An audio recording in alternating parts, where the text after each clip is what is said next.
Greetings, everyone. This is Rock and Roll Spot Connection with the Weekly Comic Book Roundup. We've covered this week's X-Men books. Now it's time to move on to this week's Avengers titles. Star Wars too. Kicking this off, we've got Avengers Beyond, #1. So, at the end of All Out Avengers, first off, during All Out Avengers, the Avengers were placed in various scenarios, and they couldn't entirely remember how these scenarios began. At the end of the series, though, it was made clear that reality was being tampered with. Captain America recognized the power signature of sorts as being that of the Beyonder. And so, Avengers Beyond starts much the same way. A man calling himself the Autocrat has unleashed a virus upon the world to basically take control. She-Hulk appears to be all that's really standing between him and success. But she would have to kill him. And she stops suddenly, but Blade ends up taking down the Autocrat, not killing him.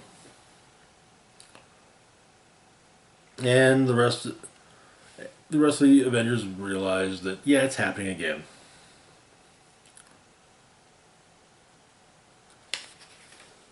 So in Avengers Mountain, there's a room that no one's been in. It has a rather spectacular looking machine that combines elements of both Wakanda technology and Stark tech.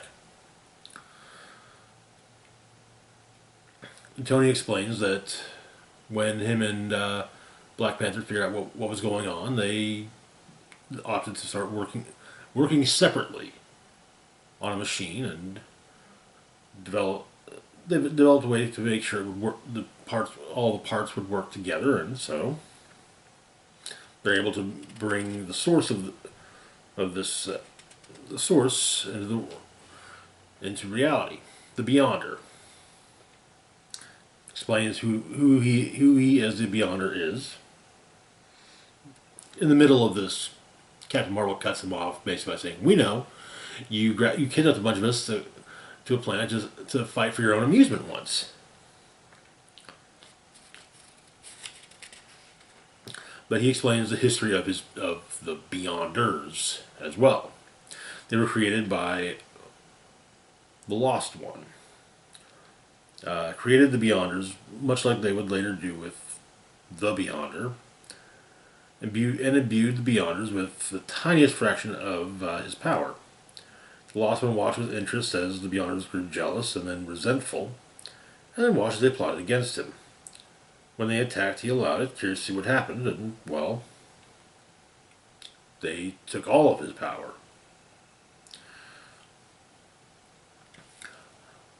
They couldn't kill him, but they imprisoned him on a moon outside the Omniverse, where until recently he would remain. A single flaw in the design of his prison finally led to its malfunction, and he was free, defeating every warrior the Beyonders had sent against him. The Beyonders are scattered, terrified of the Lost One.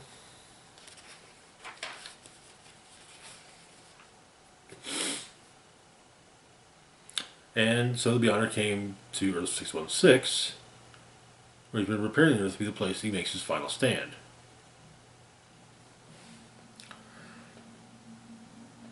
And Iron Man agrees, they agree to help, but all the conditions. The first thing that they have to do is, the first thing the Beyonder expects to do is, since the Beyonder set up the whole thing with the Autocrat, well, the Beyonder has to get rid of the virus, and he does, and also sends the Autocrat, puts the Autocrat back in his life the way it was, so. However, the Lost One has been sending warriors against the Beyonders.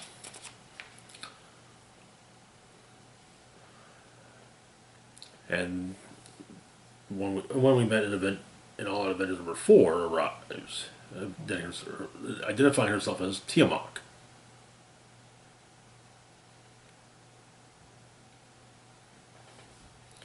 And so, Tiamat fights the Avengers and manages to score a drop of blood from the Beyonder.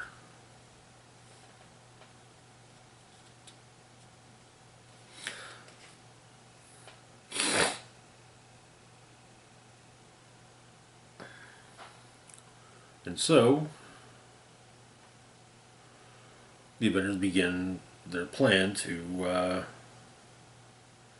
defend against the Lost One. However, the Lost One has additional agents to send out. His next group of agents, the Black Order.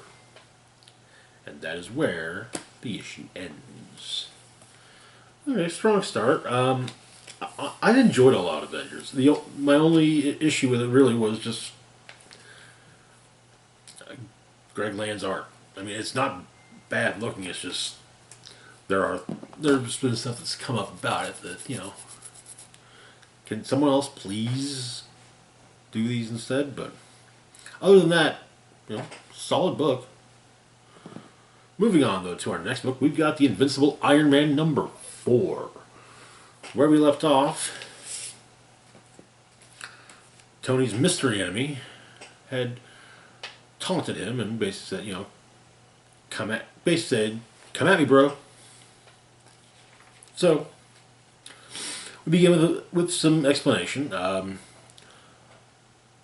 flashback to the Avengers fighting on Mars and back during Jonathan Hickman's Avengers run, and then also mutants claiming Mars and renaming it Arakko, and Fei Long being rather heartbroken about the fact that he couldn't claim Mars for humanity, though he still means to do so. And he has just bought Stark Industries. So, at the New York Stock Exchange, the ceremony of him becoming the new CEO is going on. With Fei Long are 2 members of Orcus, Nimrod, and Dr. Stasis.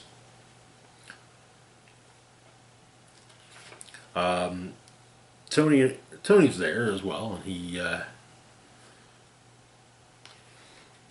kind of makes a point that not exactly the smartest thing to do to stage a hostile takeover of Stark Industries. And Tony lists a few people who tried previously. Obadiah Stane, he's dead. Justin Hammer, also dead. Justine Hammer, dead. Or at least dead to Tony. He can't remember. And he basically says, let's handle this outside. Fei Long follows and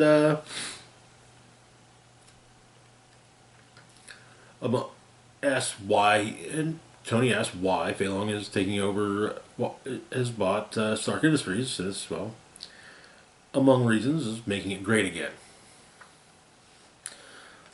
Tony and Fei Long duke it out. Tony manages to find an issue with get a small chink in the armor of Fei Long. He's got daddy issues too.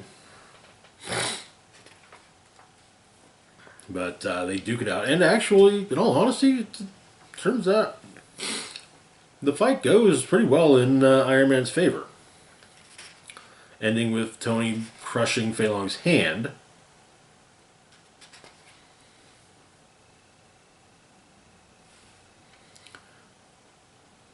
Tony's is of course, it's not Fei Long taking over the company. It's that Fei Long engineered the death of a friend of Tony's to do so. Fei Long is actually rather pleased with this turn of events. He finally has a worthy nemesis.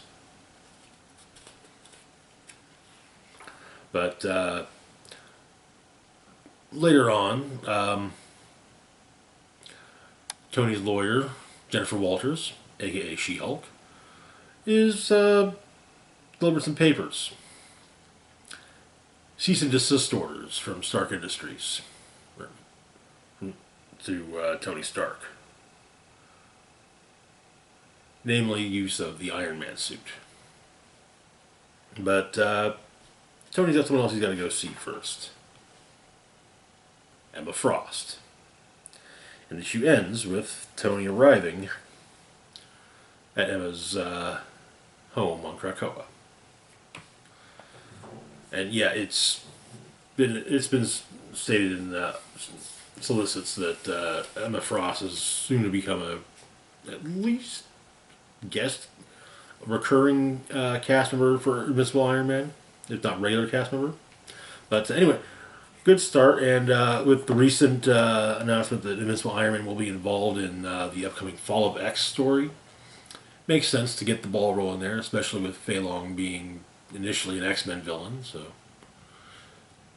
or rather primarily an X-Men villain at the moment. I don't see him becoming an ally in any way, shape, or form at any point in the near future.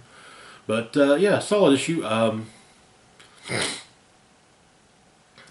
yeah, one thing I didn't mention is the fact that early in the issue we get both Fei Long and Tony describing what were the worst days in their lives. For Fei Long, it was when he had to put the rockets to Mars back in storage. For Tony, well, there's more than a few contenders. Moving on, though, to our next book, we've got Thor, number 32. Where we left off, while after throwing his hammer into Nidhogg in Hell, which Thor and Valkyrie have discovered is empty, Mjolnir no longer, Odin's voice is no longer present within Mjolnir. Meanwhile, we also learned that Hela, Queen of Hell, or one of the Queens of Hell, is being held prisoner on Midgard by Victor Von Doom. So the issue begins with Doom ranting. It's what he does. But he's also, and he begins to torture Tranilla, the other Queen of Hell, in front of Hela, so that he can get the information from Hela that he wants. In Hell, Thor is determined to get Odin's spirit back in Mjolnir, and he fights Nidhogg to do so.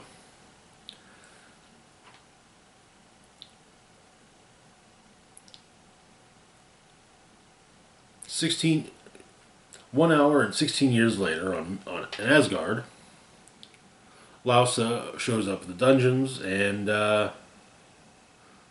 returns Corvus Glaive to life via his glaive. Begins asking him questions, but while the glaive can bring his body back, his soul is a different story, is a different tale entirely. Thor continues trying to get Odin back, trying to electrocute Nidhogg, as it seems to be more machine than beast anymore. But Nidhogg manages to once again escape and flies through a portal, and Thor and Valkyrie follow. Hela gives Doom the information he wants. While doing so, she's reminded of another mortal she passed this information to. A mortal she loved deeply, and is thinking about it at this moment, wondering if he will play a part in all this. But Doom explains that where Bohr failed in the coming ritual, Doom will not. Though Hela states that Bohr didn't fail. The mountain exploded and thousands died. Yes, but the ritual was quite successful. Back in the future, while Lausa is questioning Corvus, Thor shows up and explains that Corvus' soul left when Thor killed him. Thor adds that he didn't mean to kill him, but the magic in the Amber Cave twisted the lightning. But Thor gives Lausa a sword, which she previously won fair and square.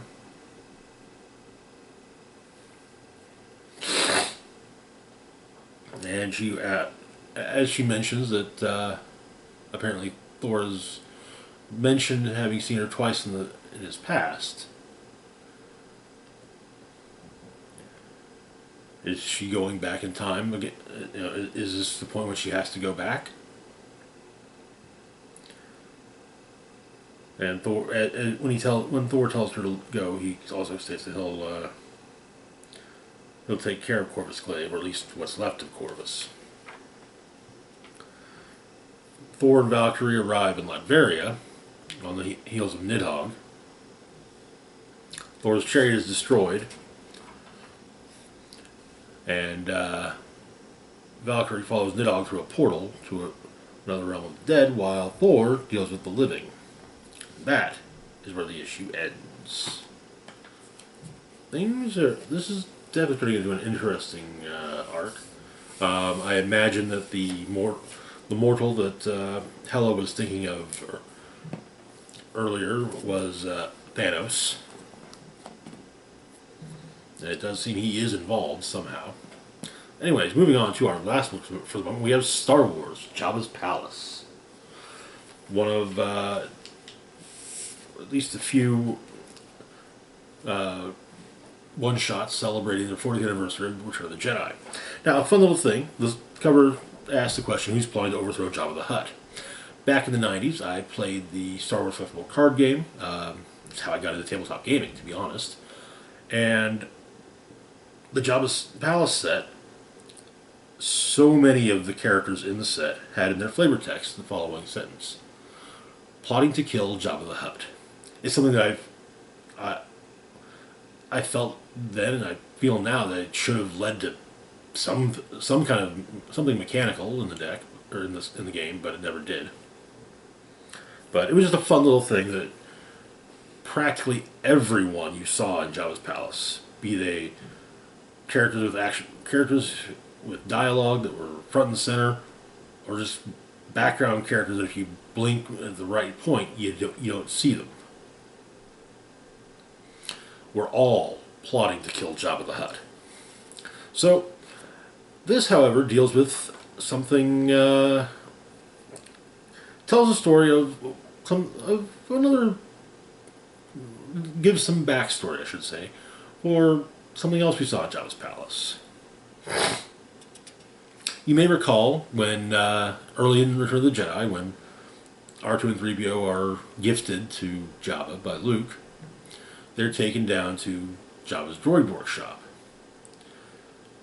When 3PO states that he's a protocol droid, he sees another droid it's explained that Jabba's been without an interpreter. The actual scene is shown here. EV-99 saying, "Splendid. We have been without an interpreter since our master got angry with our last protocol droid and disintegrated him." Of course, it wasn't a protocol droid that we saw being tortured.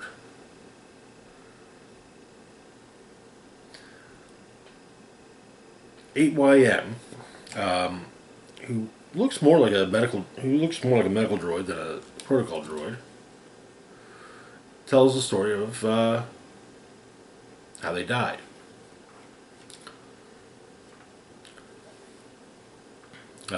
He was AYM was ended up becoming Jabba's interpreter and found monotonous until the arrival of a Twi'lek by the name of Sylvan Khan. Sylvan Khan would best be described as a silver-tongued devil and quite the con man, and promised 8YM freedom in exchange for 3 favors. Poisoning Tessik's food, the Quarren Tessik's food. Tessik was Jabba's accountant.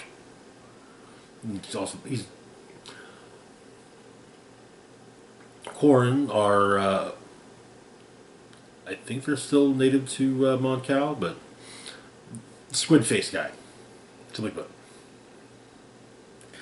The poisoning was not fatal, but it allowed for Sylvan to become Jabba's accountant, which means that he was able to learn quite a bit about how Jabba's operation ran. And he would whisper in people's ears, stoke petty jealousies, and deepen simmering rivalries. He knew who Jabba favored and who Jabba did not. Among those, there was an Ithorian charged with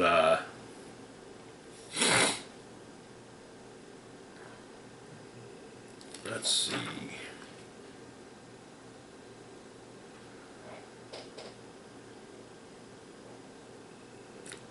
Ithorian Charn Runda collected tithes and protection money for Jabba the Hutt on a variety of Outer Rim worlds. Him and Rees had Grand Rees had a problem. Rees was tasked with taking care of Budo, the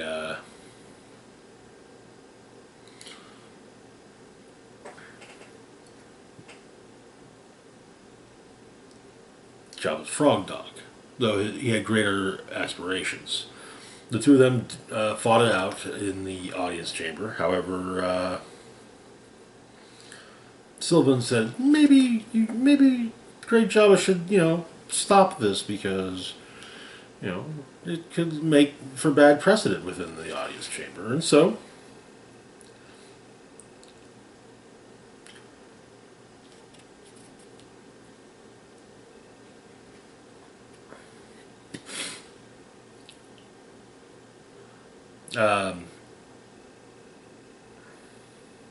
but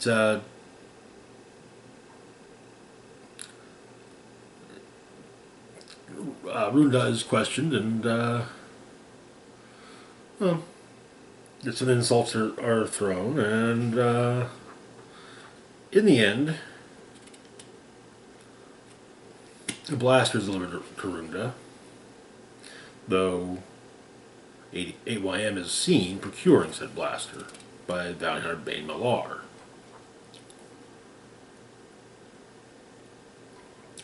Of course, 8YM says, no, nothing's going on.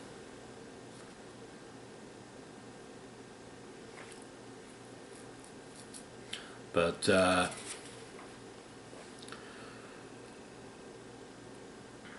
Runda takes a shot at Jabba, but is stopped by Malar and tossed into the Sarlacc pit. However, Bane Malar gets